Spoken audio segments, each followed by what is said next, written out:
प्रभु का धन्यवाद हो इस संगति जो परमेश्वर के द्वारा यदि वो न हो तो जो कुछ अभी हम लोगों ने मिलकर के सुना वो नहीं हो सकता। उसके से आशीषें आती हैं और उसके ना होने से सब खाली आते हैं और खाली जाते हैं, लेकिन वो आता है हम आशीष पाते हैं। हालेलुया। जिस विषय के ऊपर आज हम लोग बातचीत बड़ा इंपॉर्टेंट है और इस इंपॉर्टेंट विषय के ऊपर आज हमको विषय ध्यान देना। पता नहीं आज का टॉपिक ही बड़ा अद्भुत है, जो सुनेगा वो पाएगा।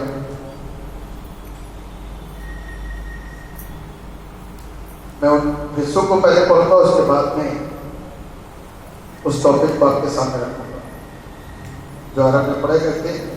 सबसे पहले जो हिस्सा पढ़ा जाता होता है यिर्मयाह, उसका 7 अध्याय 1 पद से लेकर के 7 पद तक। दूसरा हिस्सा जो पढ़ा गया था वो था मरकुस 11 अध्याय 11 पद से लेकर के 18 पद। इनसे संबंधित जो आज का शीर्षक है, थीम है, वो है the true temple of God. True temple of God, परमेश्वर का सच्चा मंदिर है। परमेश्वर का सच्चा मंदिर कौन है, इसी के विषय में बताएंगे।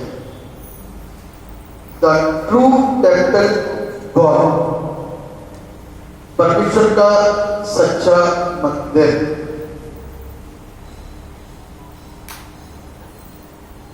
क्या ये परमेश्वर का सच्चा मंदिर है? कोई जवाब दे, बताइए।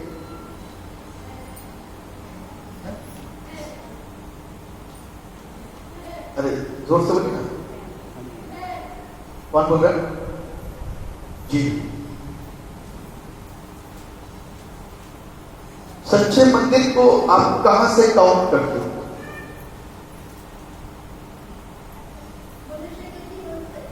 मनुष्य के जीवन से। और मैंने इसीलिए इसकी बात करी।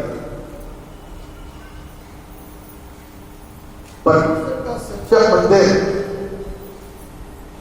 क्या है, कौन है, कैसा होता है, उसके द्वारा क्या होता है, इस विषय पर बात करेंगे। इससे पहले हम लोग प्रार्थना करें। जीवित और समर्पित पिता परमेश्वर, राजाओं के राजा, प्रभु के प्रभु, सर्वशक्तिमान पिता, आप मदद कीजिए, अपनी आशीष कीजिए।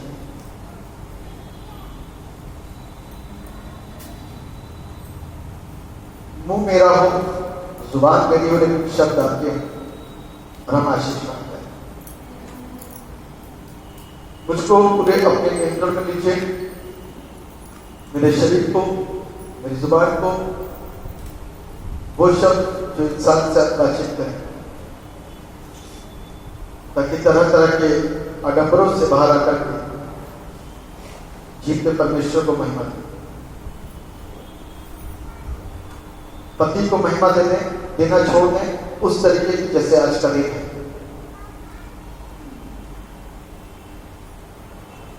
सबसे मुख्य दूल्हे को जो चाहता है कि हम पवित्र हो, उसको महिमा देना सीखें।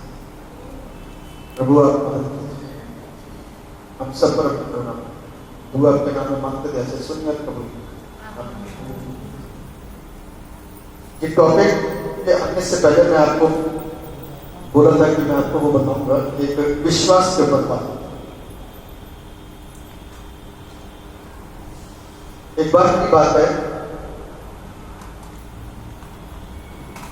अफ्रीका में एक जर्मनी से पास्टर आए, ये मैंने किसी से सुनी है।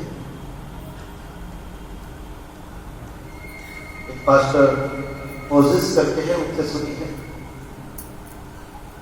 मैंने सुन करके आशीष पाई और मैं चाहता हूं क्या, क्योंकि अविश्वासी व्यक्ति के लिए विश्वास में बढ़ना बहुत जरूरी है। तो जर्मनी से पास्टर आए अफ्रीका में, और उन्होंने 3 दिन की एक मीटिंग करी थी, तो उसकी एक गवाही बता दी कि उस मीटिंग के दौरान में एक नौजवान लड़के का जीवन बदला। एक नौजवान लड़के का जीवन बदल गया। उसका नाम था मिचेल।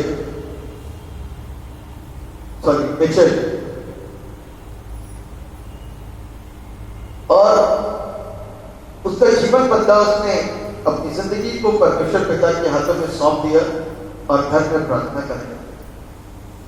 आप लोग बहुत सारे ऐसे हैं जिनके साथ में ऐसा हुआ होगा। उसके पिता ने कहा, यदि तू यीशु के नाम को लेगा तो मैं तुझे सारी संपत्ति से बेदखल कर दूंगा, तुझे बाहर कर दूंगा। बता क्या चाहता है? उसने कहा सुबह बता। उसने प्रार्थना करी, सो गया। सुबह उठा, बाप ने क्वेश्चन रिपीट करा और उससे पूछा कि तुझे पूरी संपत्ति से बेदखल कर दूंगा, क्या सच्चा है? पिताजी, मैंने कल रात में बहुत सोचा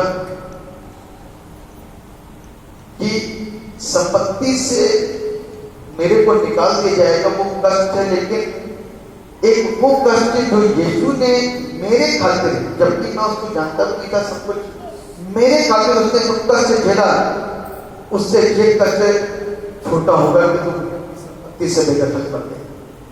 कहता है इसलिए मैं यीशु को चुनूंगा और यहां से जा रहा हूं, यदि आप नहीं चाहेंगे। उसने कहा चला जाए। तो बाप ने उसको संपत्ति से बेदखल कर दिया। वो मार्केट में जा रहा था, एक लड़की थी, गाना गुनगुनाते हुए जा रही थी, कोई मस्जिद। तो उसने कहा ये गीत तुमने कहां से सीखा? कहता चर्च से, पास्टर साहब गाते हैं वहीं से सीखा। वो चर्च गया, कहता मुझे अपने पास्टर साहब से मुलाकात कराओ। वो चर्च गया, पास्टर साहब से मिला, पास्टर साहब ने मुलाकात करी, उसको बताया, वचन सिखाया। वो लड़का बहुत सीधा, बहुत ईमानदार, परमेश्वर का भय मानने वाला। करते करते करते एक दिन क्या हुआ कि पास्टर साहब ने, उनके पास उनकी एक बेटी थी, उन्होंने अपनी बेटी से उस बेटे का विवाह करा दिया। और उस लड़के ने इस बात को बोला कि जैसे मैं यीशु को जान पाया, मैं चाहता हूं कि मैं अपने गांव जाऊं अपनी पत्नी के साथ में, ताकि उस गांव के आडंबरों को दूर कर सके। तब क्या हुआ, वो दोनों, जब पादरी साहब ने अनुमति दे दी तो दोनों चले गए और जाकर के वहां पर सेवकाई शुरू करी। लोग चिढ़ने लगे। लोग क्या हो गए? चिढ़ने लग गए, क्योंकि यीशु से तो और यीशु के लोगों से तो लोग वैसे ही चिढ़ते हैं, लोग ऐसे ही चिढ़ते। तो बहुत समय तक लेकिन ये अपने कार्य को लगातार करते रहे। एक समय आया कि जब उसकी वाइफ कंसीव करी, बेबी होने वाला, तो वहां दवाइयां लेके जाते थे डॉक्टर्स के पास में। तो वहां के डॉक्टर्स हकीम का काम भी करते और जाकर के टोना टोटका वगैरह सारे काम कराए जाते थे उन्हीं से, दवाइयां दे देते थे, ये भी काम करते।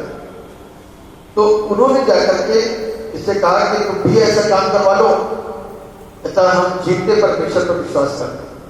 तो कहता आज जा, डॉक्टर कहता जा, मैं भी तुझे बताता हूं कि तेरा बच्चा कोख में ही मर जाएगा, और यदि नहीं मरा तो अपाहिज पैदा होगा। तो उस लड़की भी विश्वासी थी, पास्टर की बेटी, तो उसने कहा मेरा यीशु सब कुछ सही करेगा, मैं तुमको दिखाऊंगा। और क्या हुआ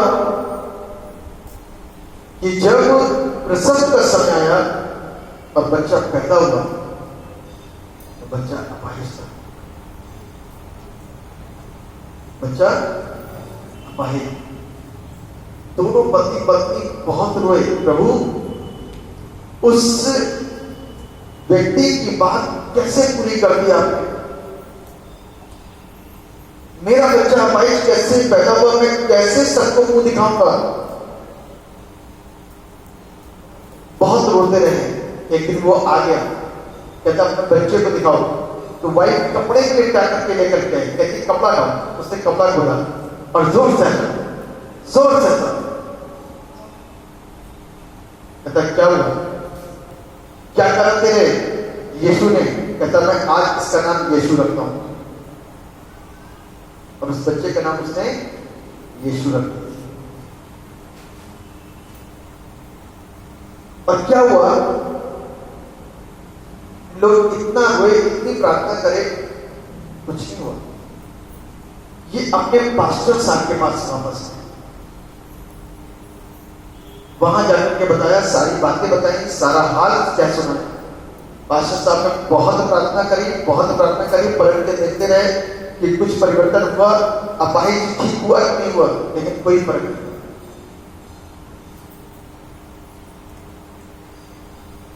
इन लोग से पास्टर साहब ने कहा, मुझे नहीं मालूम कि प्रभु की क्या मर्जी है, प्रभु इसको ठीक क्यों नहीं कर, तब मैं नहीं जानता। उसने कहा पादी साहब कोई बात नहीं, जय मसीह, मैं वहीं जाऊंगा और अपने परमेश्वर से मांगूंगा। ये आया गांव में, और गांव में बीच में खड़ा हो गया,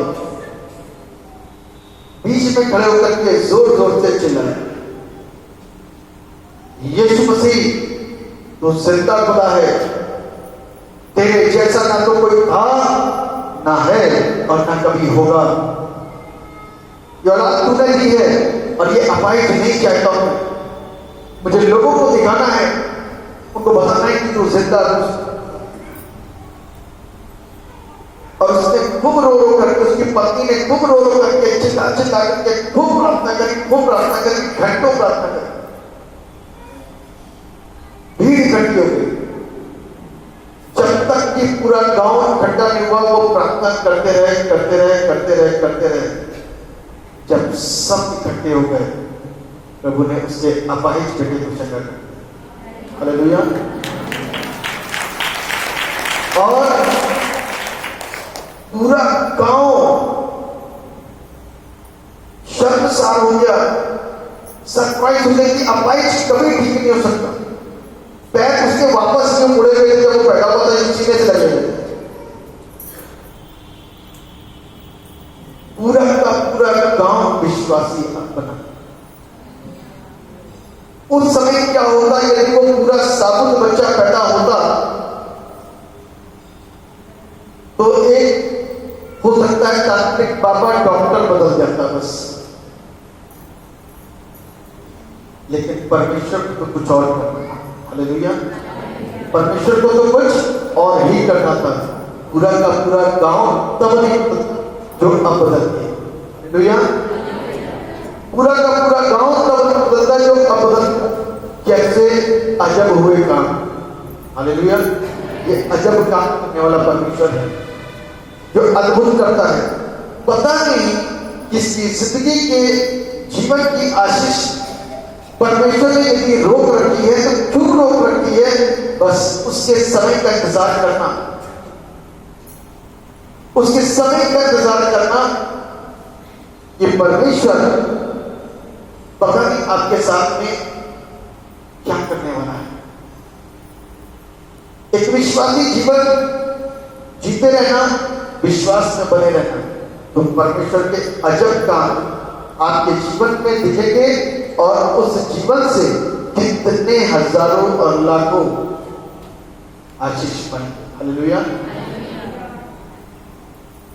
हम क्या प्रार्थना करते हैं, हम लोग प्रार्थना करते हैं, प्रभु ने बहुतों को जीवन दिया, बहुतों को जीवन दिया, बहुतों को चेहरियां दी, बहुतों को संतानें दी, सब कुछ काम कर रहा है, लेकिन अभी तक संतान मेरे पास है। और हम लोग इस बात की प्रार्थना करते हैं, प्रभु कि आपकी कौन सी मर्जी है, हमें नहीं मालूम। बहुत लोगों ने दर्शन देखे, ग्रुप में बहुत कुछ देखा, लेकिन अभी तक वो समझ नहीं आया जो परमेश्वर दिखाना चाहता है। पता नहीं कौन योजना है, कौन सा बड़ा, नहीं मालूम, और परमेश्वर की क्या मर्जी है मुझे नहीं मालूम, लेकिन हम आज भी विश्वास और आज भी सेवा करते हैं। बहुत सारे लोग बोलते होंगे, क्रिश्चियन भी, नॉन क्रिश्चियंस भी बोलते होंगे कि इधरों में तो प्रार्थना करते हैं, अपने लिए क्यों नहीं करें? बोलते हो ना, बोला भी होगा। हाँ ना बोल सकते हो आप सब, मुझे बुरा नहीं लगेगा। कितनों ने बोला होगा प्रभु उनको?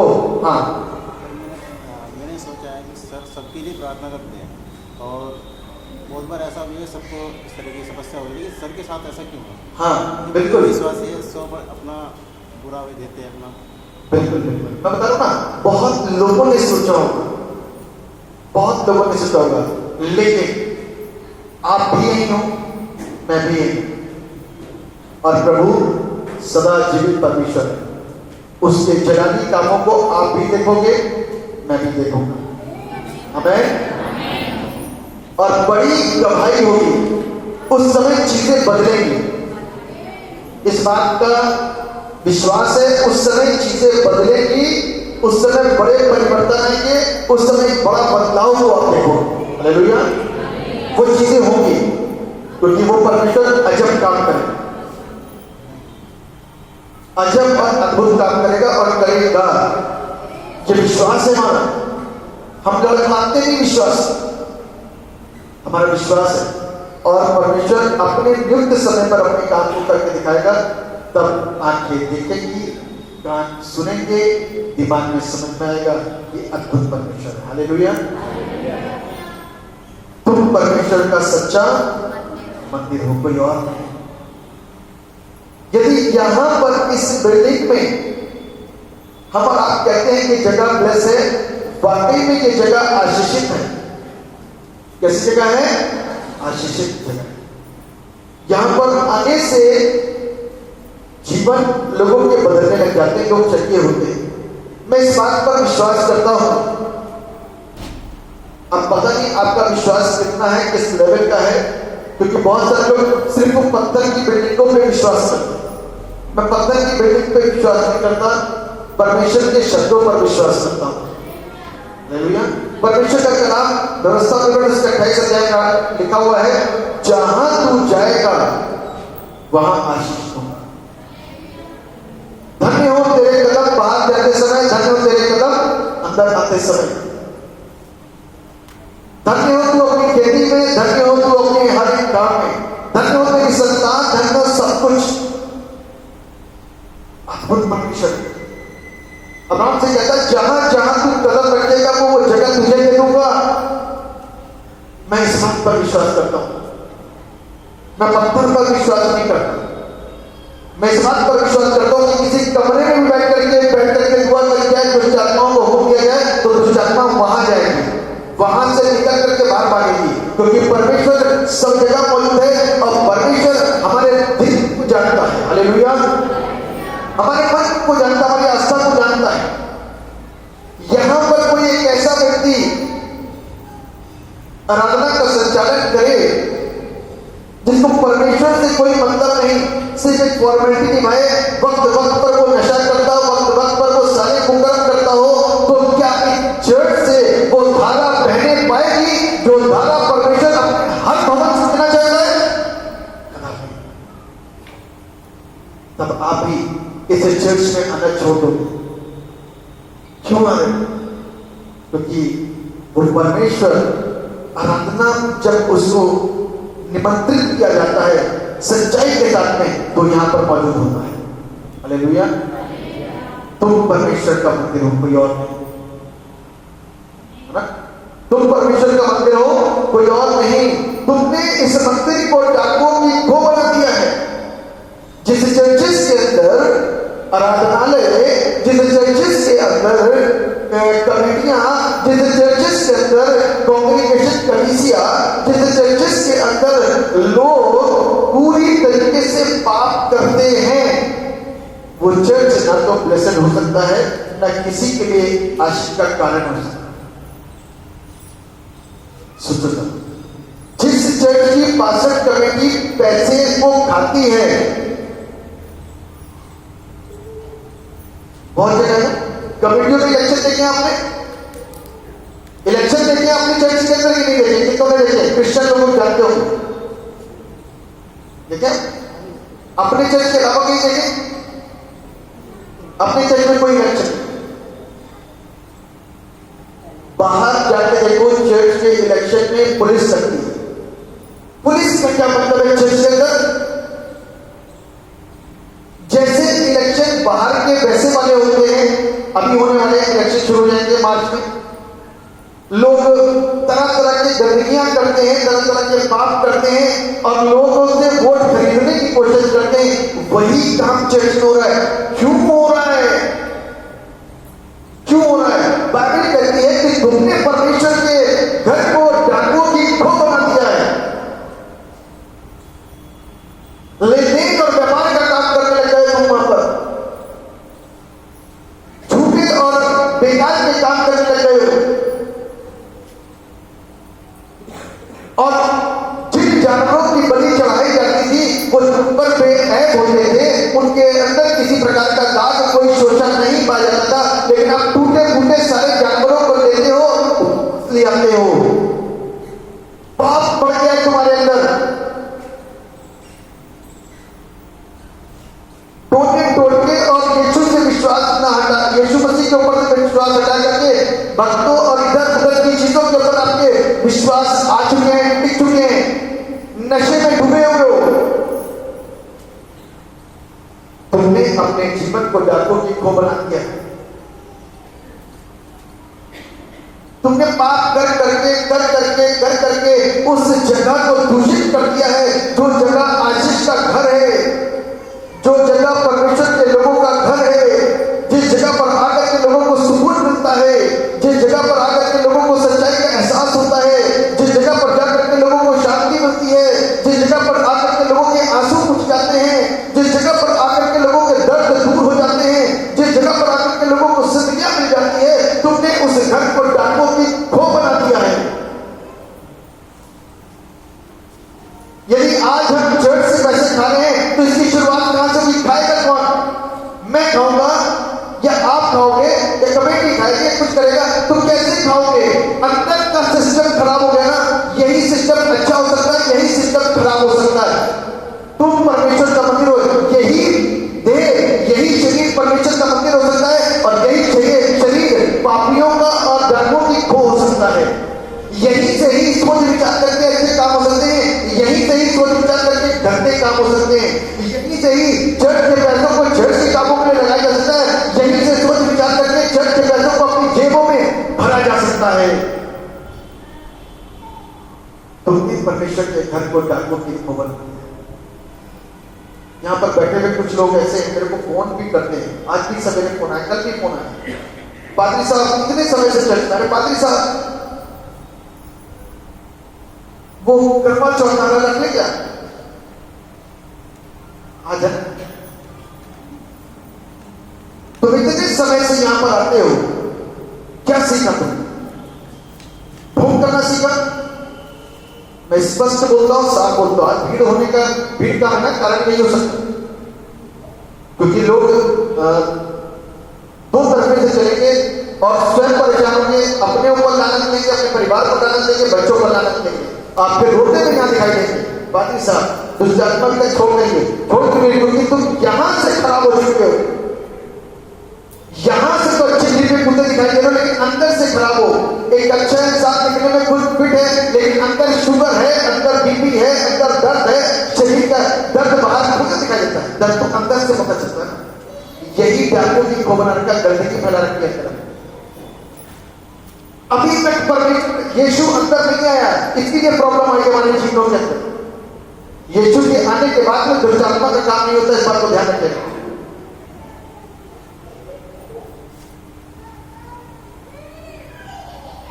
इस चीज की कैसे कैसे मसीह हो, कैसे विश्वासी हो। आज के ट्रेंड के अंदर भावनाओं में बहुत सारे क्रिश्चियंस भी बह गए। सीरियल चले ना, अभी लेटेस्ट सीरियल देखो, आज देखो, कल देखो, परसों तरसों देखो, सीरियल के अंदर अब ये इसकी तैयारी हो चुकी होगी करवा चौथ। बस वही दिखाते रहेंगे, उसी में घुमाते रहेंगे हमको। हमारे क्रिश्चियन जो अभी लेटेस्ट से चालू है ना, उनकी पत्नियां देख करके बहेंगी, उनके पति देख करके बहेंगे, और उसमें नई नई शादी में तो नई नई शादी के अंदर भूल जाएंगे यीशु मसीह को, और वो काम कर लेंगे जो गलत है, वो बात कर लेंगे जो गलत है, इसलिए परमेश्वर ने मना करा। हम भावनाओं में बह करके काम मत करें, मसीहत को इसलिए मत स्वीकार करें कि हमको वो पाप करना है। यीशु मसीह जीवन का दाता है, यदि स्वीकार करना तो सच्चे से स्वीकार करो, वरना आपके लिए रास्ता है, जा सकते हो, क्योंकि आपकी जगह कोई और आकर के बैठ सकता है। आपने दूसरों की जगहों को घेर रखा है झूठ और अडम्बरों को अपने अंदर ले करके। कौन सी पत्नी हाथ खड़े करो जो अपने पति को बचा सकती है, जिसके अंदर ताकत है? किस पत्नी के अंदर इतनी ताकत है कि अपने पति को बचा सकती है? मेरे हाथ ऊंचा कर बताओ, किस पत्नी के अंदर इतनी ताकत है कि आप अपने पति को बचा सकते हो? हाथ ऊंचा कर बताओ। किस बच्चों की प्रार्थना के अंदर जो पूजा पाठ के द्वारा जो काम होते हैं, किस खेल में इतनी ताकत है कि आप अपनी पत्नी और अपने बच्चों को और अपने पति को सब सकते हो? कोई नहीं बचा सकता, कोई कॉन्फिडेंट होकर के बोल नहीं सकता। लेकिन मैं हाथ उठाऊंगा और इस बात को बोलूंगा कि हम पति पत्नी के लिए प्रार्थना करेंगे, बच्चों के लिए प्रार्थना करेंगे, और सब सुरक्षित पाएंगे सिर्फ यीशु के नाम से। हालेलुया। एक ही नाम है, उसके अलावा कोई नाम नहीं है। इन चक्करों में मत पड़ो, तो चक्कर में रहते हैं आप शब्द बाहर से कुछ और कहते हैं कि हम तो बहुत हुआ करने वाले हैं, हमारे घर में प्रार्थना होती है, और आप कच्चे मसीह हो, कच्चे विश्वासी हो, धोखेबाज मसीह हो, विश्वासी हो, धोखेबाज दोहरा जीवन जीते हो। यहां पर बैठकर के हालेलुया प्रेज द लॉर्ड, और वहां जाकर के गाड़ियों के साथ में शुरुआत करते हो। रहता है गाली गलौज हमारे जीवन का हिस्सा बना हुआ है। ये स्वार्थ है हमारे अंदर कि तुमने इस मंदिर को डाकों की खो बना दिया है। जब यहां सिस्टम खराब होगा तो यहां भी सिस्टम खराब होगा ना। ये सिस्टम खराब होते ही पूरे चर्च का सिस्टम खराब हो जाएगा। एक सिस्टम खराब होगा तो सारा का सारा सिस्टम खराब होगा। ऊपर खराब होगा तो नीचे भी खराब होगा, नीचे खराब होगा तो ऊपर तक बिगड़ जाएगा। ये सिस्टम सही करो।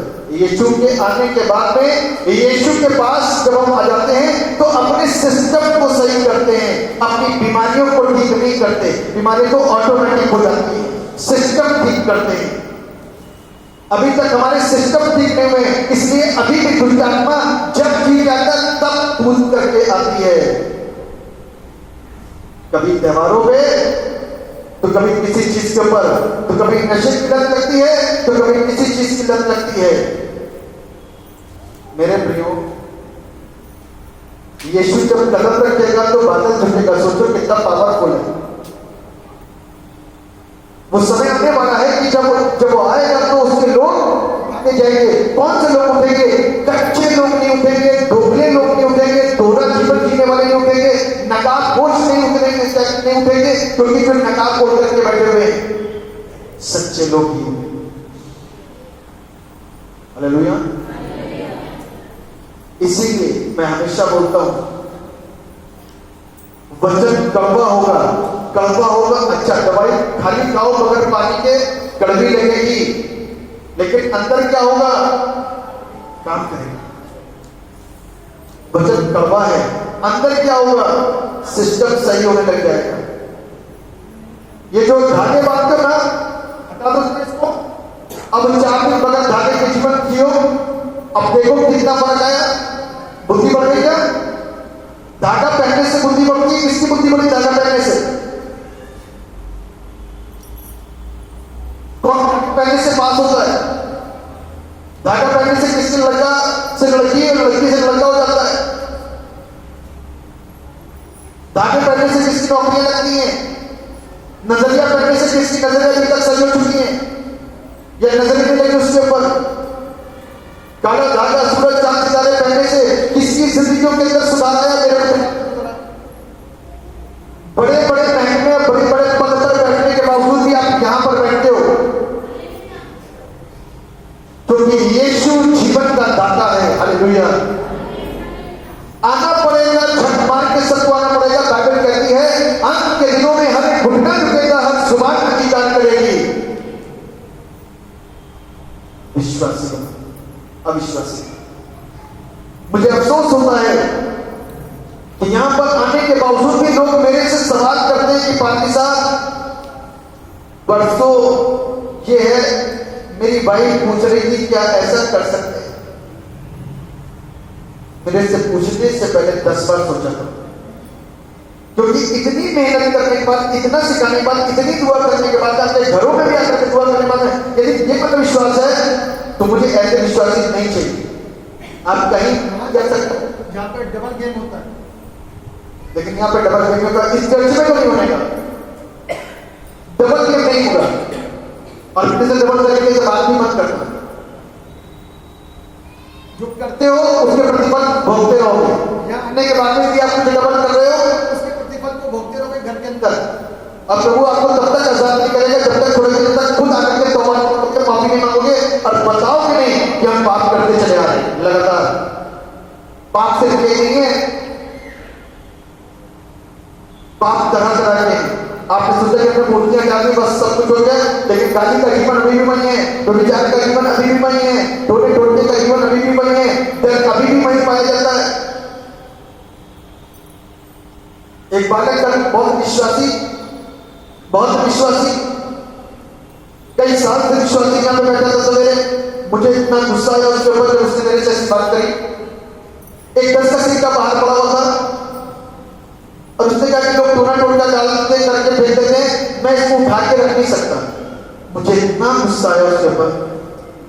मैंने कहा यहां से छोटा छोटा बच्चा से मैं कहूंगा उठा के तो उठा जाएगा, तुम इतने पुराने विश्वासियों करके इतनी कच्ची बातें मेरे सामने करो, इसीलिए परेशान हो। आप ऐसी जगह का चुनाव करो जहां पर आपको सटीक और स्ट्रॉन्ग शिक्षा मिले, लचक वाली नहीं कि ये भी ले लो और ये भी ले लो। मुझे ऐसे लोगों से प्रॉब्लम है।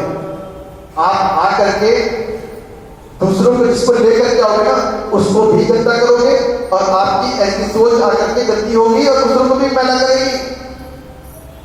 साफ और सच्ची सोच रखो। जो साफ और सच्ची सोच के साथ में आएगा वही जीवन पाएगा, डबल गेम वाला जीवन नहीं पा सकता। मैं आपसे साफ बात करता हूं तो आप मेरे से साफ बात करो, मेरे से घुमा के बात मत करो। यदि आप घुमा के बात करोगे तो जवाब मैं भी वैसे दे सकता हूं आपको, अनपढ़ नहीं हूं। लेकिन मैं गुस्से से यूं बोलता हूं कि मुझे आपके उस चीज से नाराजगी होगी क्योंकि आप गलत कर रहे हो। और यदि चाल खेलनी हो तो फिर मेरे को गुस्सा क्यों आता? फिर मैं आपके साथ चाल खेलूंगा? चाल खेलने वाले को गुस्सा नहीं आता, गुस्सा सही इंसान को आता। इसीलिए इस चीज को सीखो, इस चीज को समझो। बाइबल कहती है कि तुमने मेरे घर को किया। मेरे प्रियो, यीशु ने जान दी, हवा तुमने क्या किया? पेड़ के पीछे छुप गए ना आदम और हवा, पेड़ के पीछे छुपे थे। क्यों छुपे? क्योंकि एक सेकंड नहीं लगा उनको एहसास होने में कि वे दोनों नंगे हैं। एक सेकंड नहीं लगा। जब फल खाया पाप वाला तो पता नहीं लगा, तुरंत के तुरंत काम हुआ उनके जीवन के अंदर, और उनको जो रोज नंगे रहते थे लेकिन आज पता चला कि नंगे हैं। आदम तूने क्या किया? जिस स्त्री को तुमने दिया उसने मुझे वो फल खिलाया और मैंने खाया। हवा तूने क्या किया? शैतान ने मुझे बताया। अब तूने जो करना था कर दिया,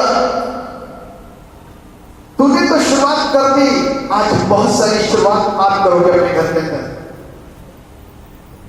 बहुत सारी माताएं शुरुआत करेंगी, बहुत सारे पिता शुरुआत करेंगे। बच्चा पैदा होने के बाद में आपके द्वारा की गई शुरुआत से बहुत कुछ सीखेगा। गाली सिखवा सकते हो आप उनको, क्योंकि पहली पाठशाला कौन सी होती, घर होता है। आप गाली सिखवा सकते हो, आप उनको चल सिखवा सकते हो, आप उनको बोलना बंद सिखा सकते हो, ऊंचे बोलना सिखा सकते हो, अपने बड़ी जात का अधिकार दिखा सकते हो कि हम बड़ी जात के लोग हैं, ये भी सिखा सकते हो। आप ये घमंड डाल सकते हो, आप उनको आप बता सकते हो कि जी हम इतने पैसे वाले हैं, तो अपने ज्यादा पैसे होने का घमंड भी यहाँ पर डाल सकते हो। शुरुआत करोगे आप, हवा तूने क्या कैसी शुरुआत कर दी। तेरी शुरुआत करने के बाद में आज सारी नस्लें गड़बड़ कर रही हैं। देख तेरे बेटे ने क्या कर दिया, कैन ने हत्या बंद कर दिया। ऐ हवा तूने क्या किया, ऐ आदम तूने क्या किया। देख तेरा खून कहां तक घूमेगा, तेरा गंदा खून, तेरा पापी खून, तेरा अनाज्ञाकारिता वाला खून देख कहां से कहां तक जाएगा। अब घूमते घूमते यहां पर क्या चुका है, वही खून। लेकिन उस खून को जो आदम से चल करके चला आ रहा है, यीशु ने जान दे करके शुरू कर दिया। तूने तो कर दिया हवा जो कुछ भी करना था, तूने तो कर दिया आदम जो कुछ भी तूने करना था, लेकिन अब मुझे करना है। बहुत आए कर नहीं पाए, क्योंकि वो इंसान थे, राजा थे, जिनको ईश्वरों का दर्जा मिल गया। काम में खुद घूमे। आज मैं ईश्वर हो सकता हूं क्या, ये भी ईश्वर हो सकता है क्या, नहीं हो सकता। काम खाने क्यों किसी को भी ईश्वर मान लेते हो, जो ईश्वर है उसको मानते नहीं हो। उसने कलवरी क्रूस के ऊपर अपने पाक लहू को बहा करके एक एक कतरा दे करके अपने बदन के एक एक हिस्से से अपने खून को बहाया। ऐ हवा तूने क्या किया, तूने तो अपना खून गंदा किया, लेकिन अब मुझे तेरे लिए, तेरी नस्ल के लिए, तेरे वंश के लिए, तेरी जाति के लिए एक नया खून बहाना पड़ा, जिस खून के बहने से जो विश्वास करेगा वो जीवन आएगा। तूने क्या किया, ये खून आज मेरे आपके जीवन के अंदर भी आया हुआ आदम का, हवा का, और इसने डाकू की खो बना दिया। यहां से गंदी सोच पैदा होती है। बाकी कहती है जो कुछ भी मनुष्य के मन में उत्पन्न होता है वो बुरा ही होता है, अच्छा नहीं होता है। जो कुछ भी उत्पन्न होता है वो बुरा ही उत्पन्न होता है, अच्छा नहीं उत्पन्न होता, सब गंदा होता है, मतलब का उत्पन्न होता है, लालच का, छल का, फरेब का, गंदा ही उत्पन्न होता है, अच्छा कभी नहीं उत्पन्न हुआ। इसलिए अपनी जिंदगी के अंदर फैसले नहीं ले पाते यीशु के साथ चलने के लिए।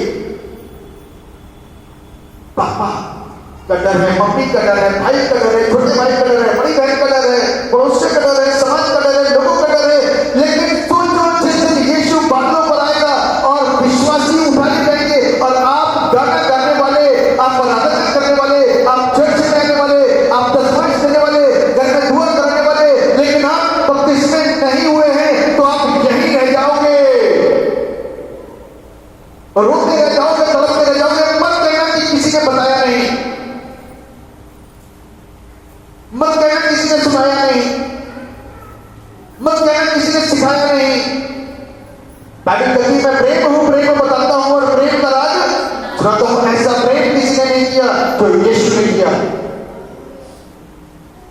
समाये बहुत सारी चीजों के साथ में, तलवारें बर्छी लिए हुए, लोगों को मारते गए, थक गए, पसीना बहा, फिर मारा, थक गए, मर गए, लेकिन यीशु मुर्दों में से जी उठा। हालेलुया।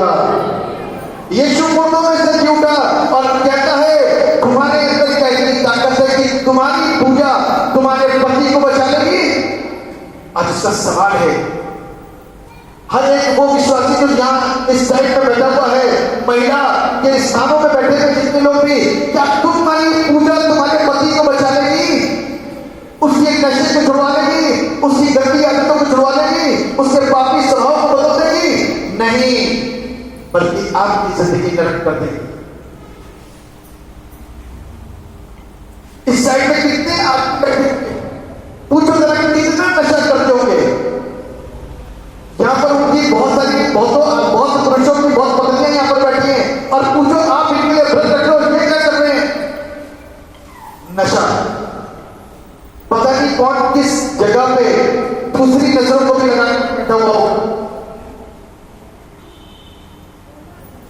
यीशु से प्रार्थना करते तो पति बदल जाते, बच्चे बदल जाते, जीवन बदल जाता।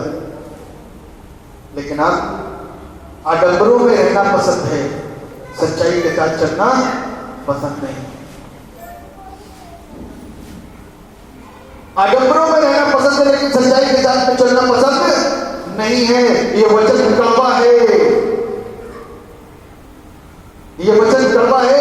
जो लगेगा ना सुहाना नहीं तो कड़वाहट सी महसूस होगी, लेकिन जिस दिन इसको आपने अंदर ले लिया तो काम करना शुरू कर देगा। हालेलुया, काम शुरू हो जाएगा, आपके जीवन बदलेंगे, आपकी सोच बदलेगी, आपका पति बदलेगा। दोनों पति पत्नी की अंडरस्टैंडिंग इतनी खूबसूरत हो जाएगी, इतनी अच्छी हो जाएगी कि आप कुछ समय के बाद बताओगे पाजी साहब जीवन का असली आनंद अब आया। हालेलुया। आपको बुरा लग रहा होगा, बहुतों को बुरा, मुझे परेशानी है, मुझे परेशानी है। बाइबल क्या कहती है? यशायाह की पुस्तक उसका 58 अध्याय करें। यशायाह 58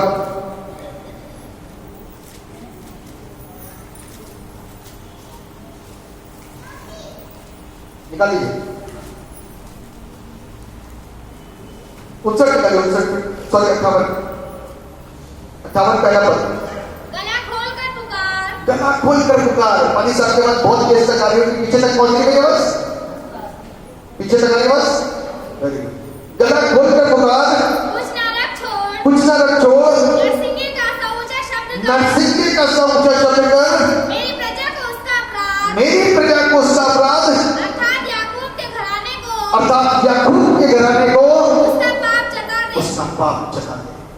बस यदि प्रजा पाप कर रही है और मैं बता नहीं रहा हूं तो मैं यहां क्यों? है ना? यहां तो फिर आप भी खड़े हो सकते हो, 2-4 शब्द तो आप ही बोलोगे यीशु के विषय में, 2-4 शब्द तो आप ही बोलोगे यीशु मसीह के विषय में। तो मैं यहां क्यों हूं? क्योंकि बाइबल कहती है गला खोल कर पुकार, कुछ भी ना रखो, नरसिंगे का सा ऊंचा शब्द कर और मेरी प्रजा को उसका पाप जता। मेरे प्रियो, यदि पापी को उसका पाप ना बताया गया तो बाइबल कहती है उसके खून का लेखा तुझसे ही लिया जाएगा। ऐसा एक चैप्टर निकालिए, इफिसियों की पुस्तक उसका 2 अध्याय 7वें पद से पढ़ते। इफिसियों 2:17। उसने आकर तुम्हें जो दूर थे और उन्हें जो निकट थे दोनों को मेल मिलाप का सुसमाचार सुनाया।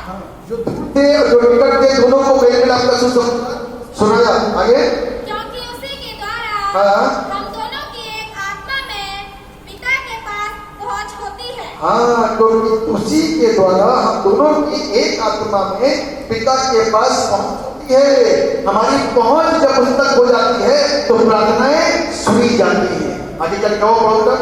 इसलिए तुम अब विदेशी और मुसाफिर नहीं रहे, परंतु पवित्र लोगों के संगी, स्वदेशी और परमेश्वर के घराने के हो गए। किसी और घर के नहीं हो। जब यहाँ पर आ गए, सुन लिया, 2 साल 3 साल तो परमेश्वर के घराने के लोग हो गए, किसी और घर के नहीं।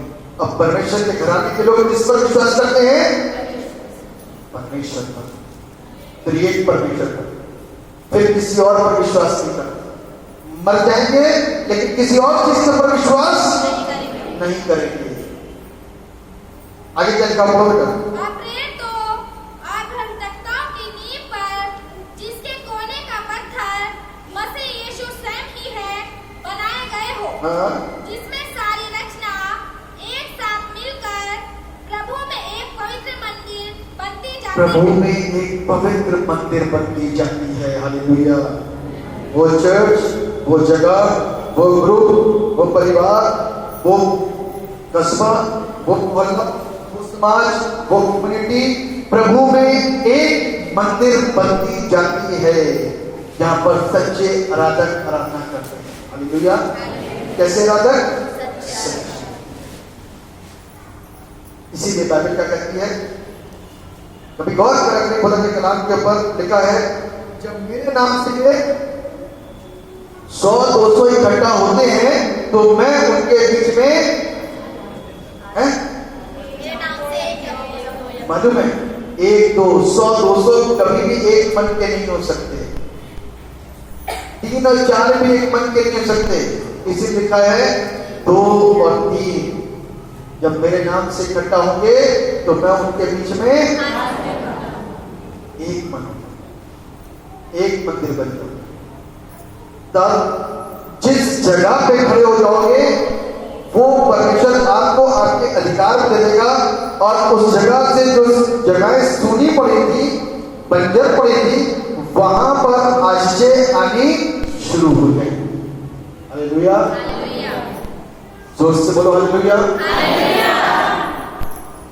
मैं आपको एक छोटा सा उदाहरण और दे दूंगा ताकि आपका विश्वास थोड़ा सा और बढ़ सके। सब जगह अकाल पड़ा हुआ था और परमेश्वर एलिया को खाना दे रहा था। कितने लोग जानते? पूछे करो ना ढंग से, क्यों क्या करो, मैं पूछूंगा किससे, पूछू आप नीचे करिए, हाथ ढंग से ऊपर करो, वेरी गुड।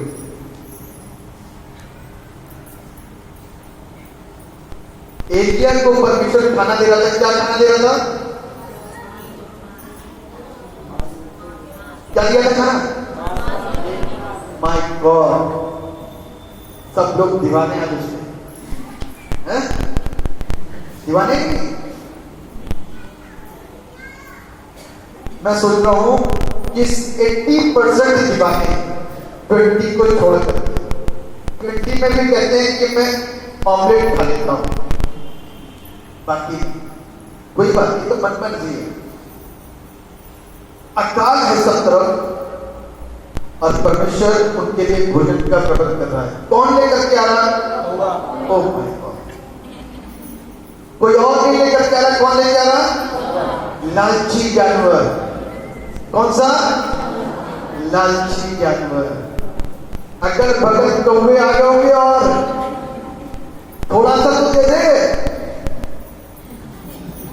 नहीं बोल नहीं सकता ना, आज्ञा भी नहीं है परमेश्वर की ओर से। मैं बता रहा हूं कि खुदा कितना बड़ा, क्योंकि कौवा तो तुरंत जवाब देता है नहीं, तो टुकड़ा और बाकी के कौवे वो नहीं करता रह जाएगा, झपट्टा मारेंगे और उसको मिलाते हुए। लेकिन ये कौवा यूं करता हो जा रहा होगा, आज नहीं सुनना, रोज आता होगा और कौवे को जाके जैसे खाना देता होगा फिर बोलता होगा मेरा काम पूरा होगा, पता क्या कह रहा था। हालेलुया, मैं बता रहा हूं कि उस खुदा की इबादत करते हैं हमारा, जो कौवे लालचियों के द्वारा आपके पास प्रभु कहां कहां से लेकर के आ जाएगा आपको पता भी नहीं चलेगा। आमीन।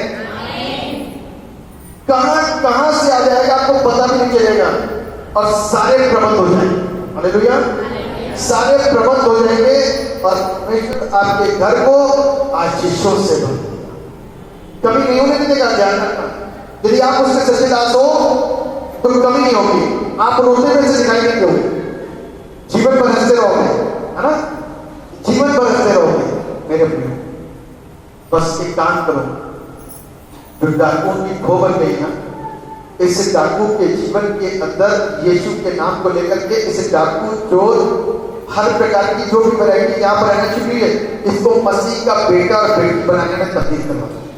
हालेलुया, यही डाकू चोर वाला सिस्टम बदल जाएगा, ब्लैक से व्हाइट, और यहां से हालेलुया प्रेज़ द लॉर्ड के नारे निकलेंगे और चंगाइयां होनी शुरू हो जाएंगी।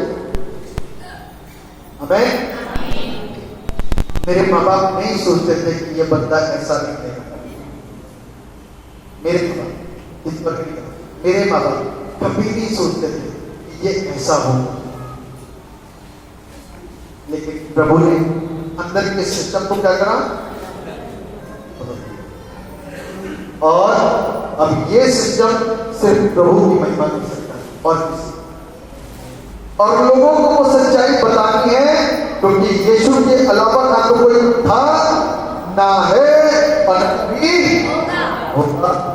हालेलुया। से बोल हालेलुया।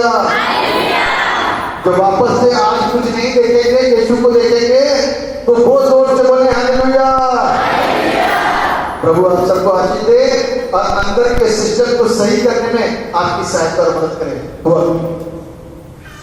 जीवित और समर्थी पिता परमेश्वर, राजाओं के राजा, प्रभु के प्रभु, सर्वशक्तिमान पिता, हम आपको हाथ उठा करके धन्यवाद देते हैं कि आपने मदद की। आपका धन्यवाद, क्योंकि जो नहीं सोचा था वो आपने कर दिया।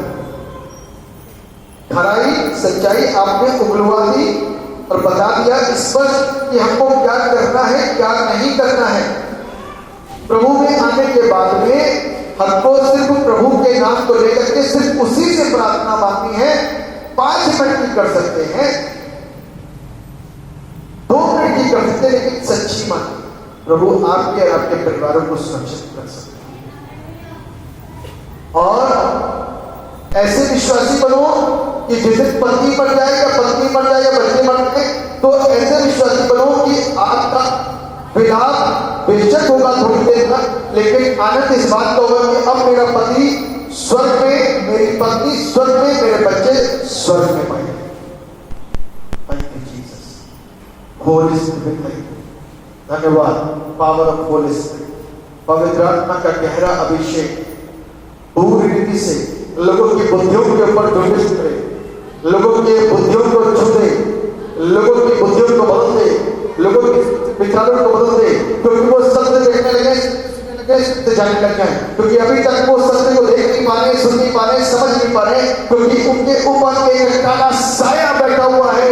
वो शैतान का बंधन उनके ऊपर बना हुआ है, जिस बंधन से वो आजाद नहीं हो पा रहे। प्यारे पिता परमेश्वर, आप उनके बंधनों को तोड़ दीजिए और सत्य के साथ में चलने के लिए प्रभु उनको पूरी रीति से प्रभु एक नई बुद्धि, नई समझ, नए काम देंगे, ताकि अद्भुत देखें, अद्भुत में अद्भुत करने लग जाए।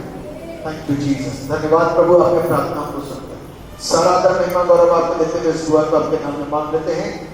सुनिए और कबूल कीजिए, आमीन।